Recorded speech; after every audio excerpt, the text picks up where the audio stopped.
Hello everyone. জীবনটা তো আসলেই একটা কঠিন বিষয়, তাই না? আর সেই কঠিন বিষয়গুলোকেই একটু সহজ আর মজাদার করতে আপনাদের কাছে নিয়ে আসলাম আজকের নতুন ভিডিও। মাঝে মধ্যে ভাবি, কি দরকার ছিল বড় হওয়ার? বাচ্চাকালটাই তো ভালো ছিল। শুধু খাবো, খেলবো আর ঘুমাবো। আর মন চাইলে কাউরে ধুম একটা মার দিব, কেউ কিছু বলতেও পারবে না। কিন্তু যেই বড় হলাম, এই দায়িত্ব মশাই নাকি আর পিছুই ছাড়ে না ভাই। আমাদের কাছে বড় হওয়ার মানে হলো সকাল থেকে রাত পর্যন্ত ঘাদার খাটুনি খাটা, আর মাসের শেষে অ্যাকাউন্টের দিকে তাকিয়ে একটা কঠিন শি ফেলা। ছোট্ট থাকতে ভাবতাম বড় হলে নাকি অনেক স্বাধীনতা পাব, কিন্তু এখন দেখছি স্বাধীনতা মানে হলো নিঝুম রাতেও অফিসের মেল চেক করা। কিছু মানুষজন আবার মনে করে আমি নাকি অফিসে কম্পিউটারের সাথে ঘুমাই। তাদের ধারণা আমি নাকি এসির নিচে বসে শুধু মাউস ক্লিক করি। ভাই, এই দেখেন আমার কম্পিউটারের অবস্থা। এত কাজের চাপ যে মাঝে মধ্যে মনে হয় কম্পিউটারটাই নাকি আমার আসল বউ, সারাক্ষণ ওর সাথেই থাকি। কিবোর্ডের বাটনগুলার দিকে তাকালে মনে হয় ওরাও নাকি আমার দিকে কঠিনভাবে তাকিয়ে থাকে। এত কাজ, এত প্রেশার, সব কিছু নিয়ে জীবনে মাঝে মধ্যে কঠিনভাবে হতাশ হয়ে যাই। মনে হয় থাক, সব কিছু ছেড়ে দিয়ে এবার একটা চায়ের স্টল দিয়ে দেই।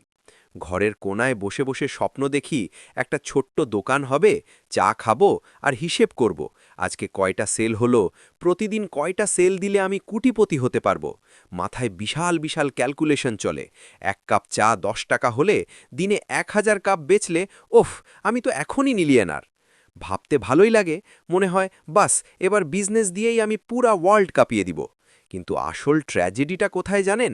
যখন ভাবতে ভাবি ভাই চায়ের দোকানেও তো সকাল 5টায় উঠতে হবে, তখন মনে হয় থাক, অফিসেই ভালো আছি।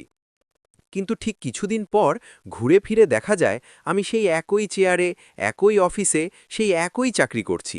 জীবনের আর পরিবর্তন ঘটল না। স্বপ্নটা সেই টি স্টলের বেঞ্চেই পড়ে রইল। জীবনটা আসলেই একটা লুপের মতো, যেখানে হতাশা আছে কিন্তু পালাবার কোনো পথ নাই। তখন কি করি জানেন? স্বাধীনতা না পেয়ে চলে যাই বড় ভাই আর বন্ধুদের কাছে। শুরু হয় হতাশার বিশাল বিশাল আলোচনা। ভাই, আর ভালো লাগছে না। ভাই, এই দেশে কিচ্ছু হবে না। এই সব কঠিন কঠিন গল্প করে মনটা একটু হালকা করি।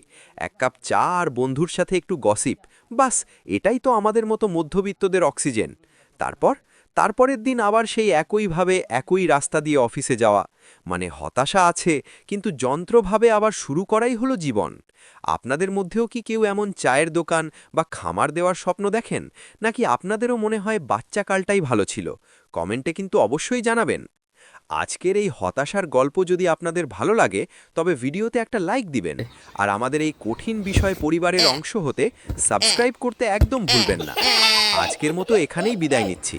দেখা হবে পরের ভিডিওতে আরও কোনো মজাদার কঠিন বিষয় নিয়ে। সবাই ভালো থাকবেন, সুস্থ থাকবেন।